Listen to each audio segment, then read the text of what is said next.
皆さんこんにちは。カトリック入門講座です。今日は皆さんと一緒に預言者というテーマでその第二分を一緒に考えましょうね。この前言った通りね、ユダの王国は滅びたね。実はその王国が滅びるときね、その前にエレミヤという有名な預言者が活躍したんですね。彼らが悪から偶像崇拝から離れるようにいくら呼びかけても彼らはそう聞かなかったんですね。神様を信頼すると言ったけど勝手に振る舞っていた。そのためにエレミヤはあなたたちどこの神殿は滅びるよ。この町は滅びると言って。あなたたちは神の契約を守っていないんです。そのためにあなたたちを滅びて神様は新しい契約をいつか結ぶことになるでしょう。こんな言葉言うんです。見よ、私がイスラエルとユダの家と新しい契約を結ぶ日が来ると主は言われる。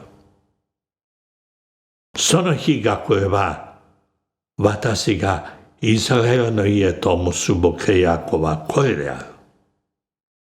私は彼らの胸に私の律法を授け、彼らの心にそれを記すと主は言われる。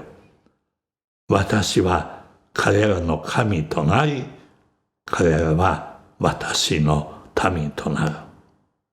神様はずっと約束を保って、救いを実現しようと言うんですね。神はもう今度新しい永遠の契約を結ぶと言うんです。いつまでも続く契約となると言うんですね。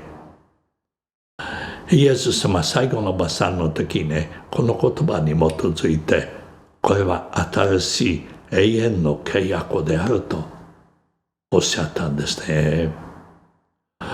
そしてユダヤ人はバビロンに移された。バビロンというのは今のイラクという国ですね。そこに保守状態、奴隷と言いますけど、ある程度の自由行動が許されていたんですね。彼らは一応労働させられています。畑の労働とかなどはね、仕事させられる。そしてある程度の自由があって、彼らがそこで集まったりなんかして、結局自分たちがそこに行ってしまったのは途中でね、反省しますよ。自分たちが神に忠実ではなかったから。彼らにそのことを諭すのは誰かというと、エゼキエルという預言者。旧約聖書の中にこの長い文章を書いているね、話をしているこのエゼキエルという預言者があります。そしてね、エゼキエルは元気を取り戻すように、希望を取り戻すように言うんです。神様はいつかやっぱり自分の契約を保っていますから、また私たちに救い与えてくれるでしょうと、そういう希望を持たせるんですね、この国民に。そこでバビロンで彼らは自分たちの昔の歴史を全部集めてね、まとめて、そこで実は旧約聖書が今が私たちが持っている形でまとめられるんですね。彼らは自分たちの遺産ね、全部精神的な遺産そこでまとめたということになる。旧約聖書を理解するために私たちはね、バビロンでまとめられたということをちょっと頭にいつも置かないといけない。その中に反省の声結構出てるんです。私たちは不忠実だったということがしばしば出てくるんですね、この言葉。結局彼らはその状態で書いたということであるんですね。さてね、このバビロンの間に実はもう一人の預言者が活躍したんですね。その名前はね、知られていないんです。しかし、このもう一人の預言者の文章はね、昔のイザヤの考え方に従っていたんで、その文章は昔のイザヤが書いた文章の続きとして、イザヤ書の中に入っています。そのためにこの預言者はね、第二のイザヤと言われる。名前わからないけど一応第二のイザヤ。このイザヤ書の第40章から50章まで行きます。ね。この第二イザヤはね、将来来るメシアのことをよく話します。しかし、将来来るメシアは、ね、それは王ですね。メシアです。クリストです。ですから王様、ただしね、苦しむ王様であるという。その中にね、メシアについての謎めいた文章があるんですね。このメシアが捨てられて、苦しめられて死ぬということをね、その文章はイエス様とは自分自身に当てはめていますね。この文章ね、皆さんね、ちょっと今お聞かせします。苦しむメシア。それを聞きながらイエス様のことを思い出してください。彼には見るべき面影もなく、美しさも輝きも好ましい容姿もない。彼は軽蔑され、人々から見捨てられ、痛みを負い、苦しみを知っている。彼は私たちに顔を隠し、私たちは彼を軽蔑し、無視してきた。彼が負ったのは私たちの病、私たちの痛みを負ったのである。彼が神に罰せられたもの、打たれたもの、苦しめられたものだと私たちは考えた。彼が差し抜かれたのは私たちの罪のため。彼が打ち砕かれたのは私たちの咎のためである。彼の受けた懲らしめによって私たちに平和が与えられ、彼の傷のおかげで私たちは癒された。彼は屠殺場に引かれて毛を刈る者の前に黙る羊のように口を開かなかった。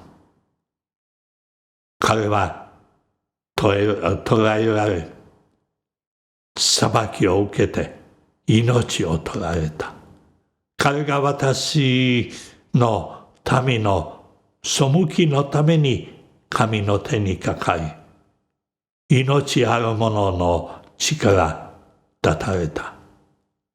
彼は自らを贖いの捧げ物とし、主は彼を懲らしめて押しつぶそうと望まれた。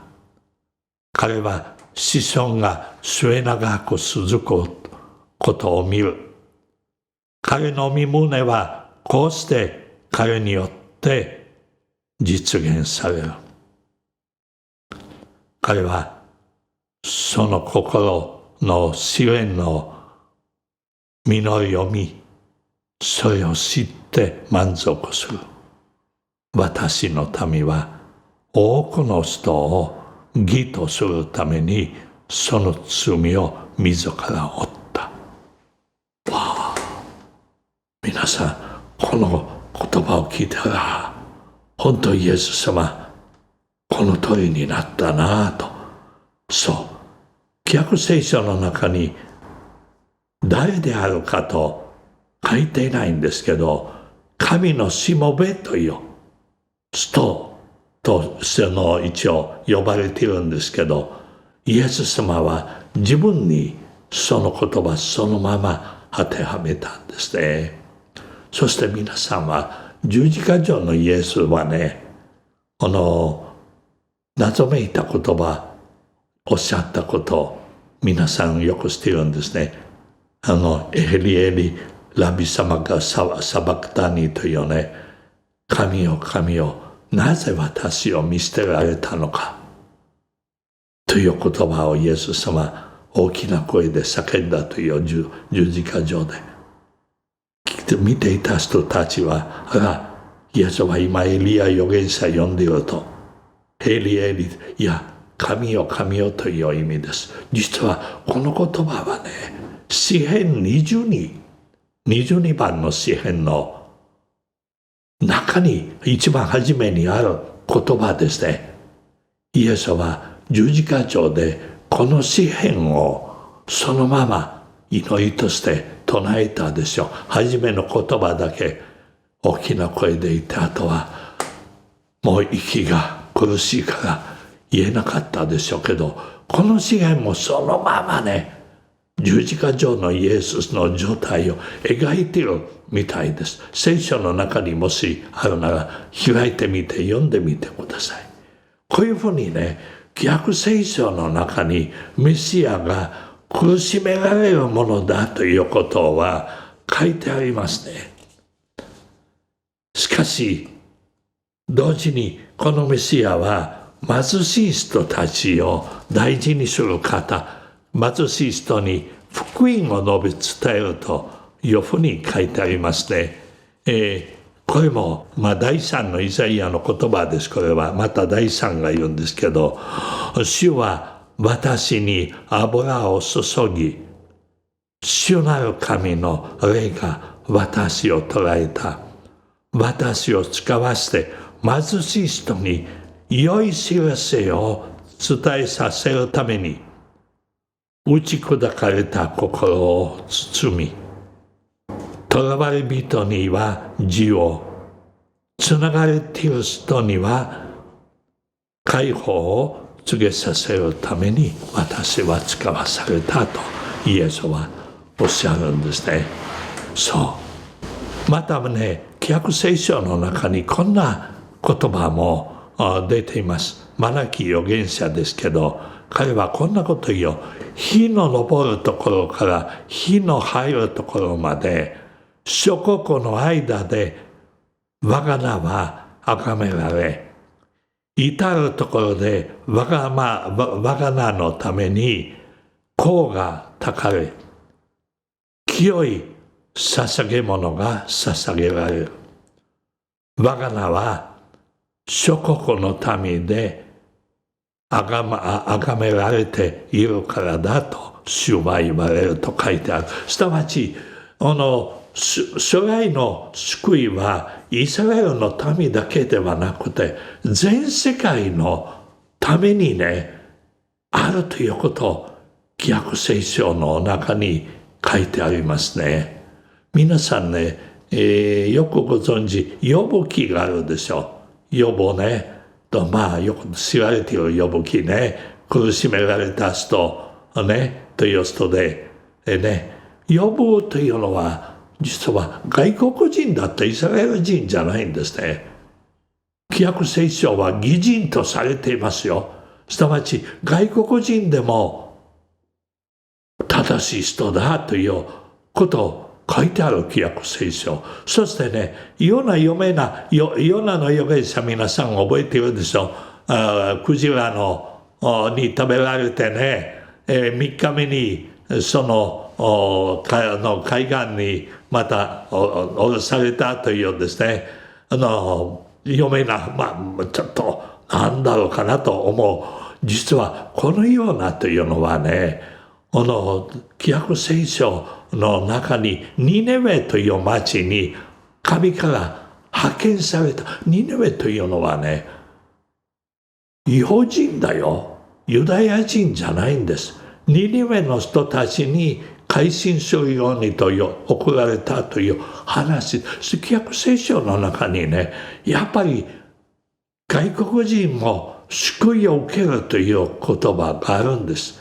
実際にイエス様は救いはみんなのためだと教えるね。またね、聖書の中もう一つのことがある。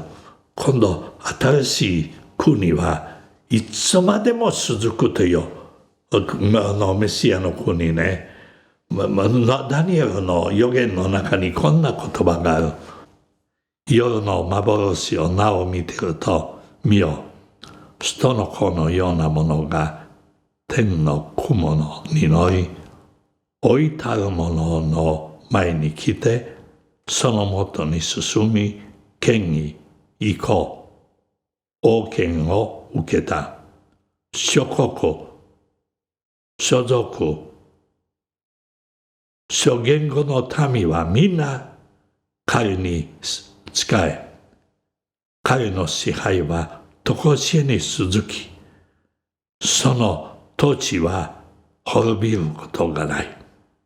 イエスはね、この言葉自分自身にはめている。